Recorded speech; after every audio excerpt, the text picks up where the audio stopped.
Hello students, welcome to another new video. So basically आज वाले video में हम लोग पढ़ने वाले हैं ऋण पत्रों के बारे में। हम लोग अंशों के बारे में पिछले वाले वीडियो में ऑलरेडी डिस्कस कर चुके हैं, जिसमें हमने समता अंश और पूर्वाधिकार अंशों के बारे में जाना था। आज वाले वीडियो में अपन लोग पढ़ने वाले हैं ऋण पत्रों के बारे में। तो देखिए, ऋण पत्र होते क्या हैं। ऋण पत्र वैसे तो बिल्कुल अंशों की तरह ही होते हैं, क्योंकि कंपनी इनको पूंजी के लिए ही ऋण पत्रों को निर्गमित करती है, जिस तरीके से अंशों का निर्गमन होता है, मतलब इशू।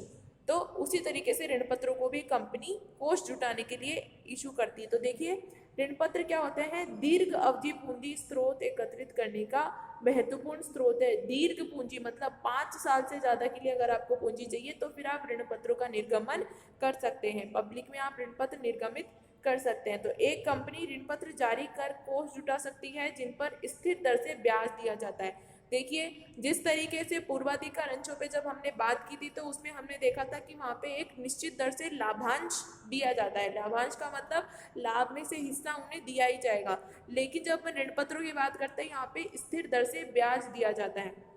ब्याज इनके हो सकता है, अगर मान लो कंपनी ने 10% डिसाइड कर रखा है कि 10% ब्याज देना ही है ऋण पत्रों पे, तो वो किसी भी कंडीशन में हो, कंपनी चाहे प्रॉफिट में हो या फिर लॉस में, तो ऋण पत्र धारकों को इतने प्रतिशत से ब्याज देना ही होगा।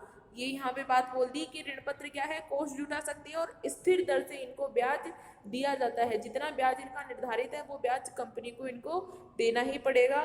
कंपनी द्वारा जारी ऋण पत्र कंपनी द्वारा लिए गए एक निश्चित राशि के ऋण की स्वीकृति है।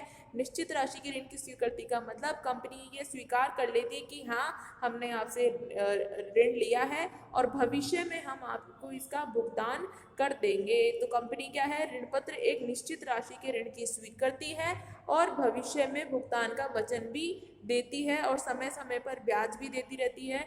ऋण पत्रधारी इसलिए कंपनी के क्या होते हैं? लेनदार होते हैं। जो अंशधारी होते हैं वो तो कंपनी के सदस्य माने जाते हैं, और जो ऋण पत्रधारी होते हैं वो कंपनी के लेनदार होते हैं। लेनदार मतलब कंपनी से पैसा मांगने वाले। तो ऋण पत्रधारी कंपनी के क्या माने जाएंगे? लेनदार माने जाएंगे। ठीक है। गुणों की बात करें तो पहला गुण होता है कि कम जोखिम और स्थिर आय के लिए निवेशकों की पहली पसंद है, क्योंकि ऋण पत्रों में जोखिम कम होता है और आय भी हमेशा स्थिर होती है, क्योंकि इन पे स्थिर दर से ब्याज मिल रहा होता है, इसलिए आय हमेशा स्थिर होती है। इसलिए निवेशक सबसे ज्यादा ऋण पत्रों में ही निवेश करना ज्यादा पसंद करते हैं। सेकंड बात आती है, ऋण पत्र स्थिर प्रभाव कोष होते हैं और कंपनी के लाभ में भागीदार नहीं होते।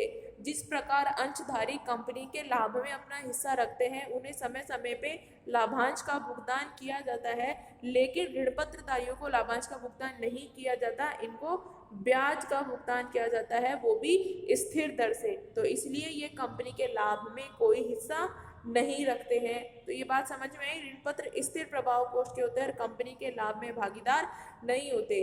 तीसरा गुण है कि ऋण पत्रों का निर्गमन उस स्थिति में उपयुक्त रहता है जब बिक्री और आय स्थिर हो। जब कंपनी की सेल और कंपनी की जो इनकम है वो अगर स्थिर है, स्थिर दर से कंपनी को प्रॉफिट हो रहा है, तो ही ऋण पत्रों का निर्गमन करना चाहिए, क्योंकि ऋण पत्रधारियों को किसी भी कंडीशन में ब्याज का पेमेंट करना ही पड़ेगा।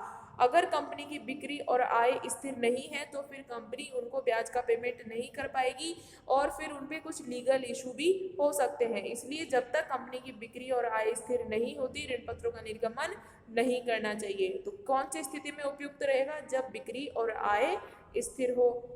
ये तो 3 गुण हो गए।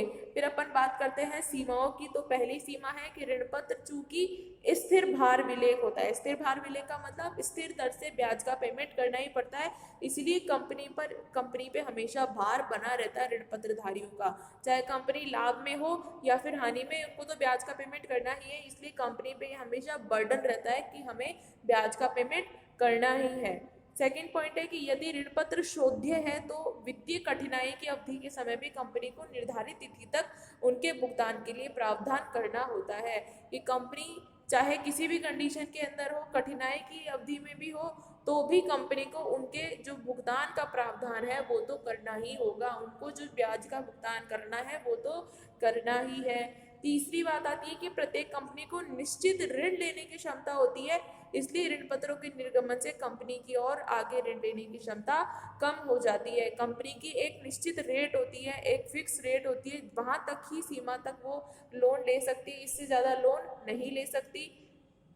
इसलिए ऋण पत्रों को अगर बहुत ज़्यादा निर्गमित कर देती है कंपनी तो उसकी लोन की जो लिमिट है, जो सीमा है ऋण लेने की क्षमता जो है वो भी कम हो जाती है। तो ये 3 पॉइंट है कि कंपनी पे हमेशा भार बना रहता है, स्थायी भार, कि हमें उन्हें ब्याज का पेमेंट करना ही है।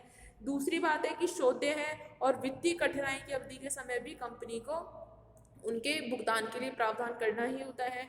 तीसरी बात है कि कंपनी की लोन लेने की कुछ एक लिमिट होती है, तो ऋण पत्रों के निर्गमन से क्या होता है, वो ऋण लेने की क्षमता भी कम हो जाती है।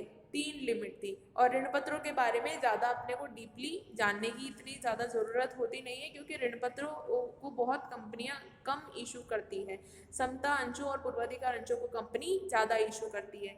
तो आगे वाले वीडियो में अपन इसके बारे में डिस्कस करते रहेंगे। I hope you like this video. Thanks for watching this. Still you guys have any doubts and queries, you can do comment on this video. I will surely try to sort out all your doubts and queries. Till guys, be prepared, be safe.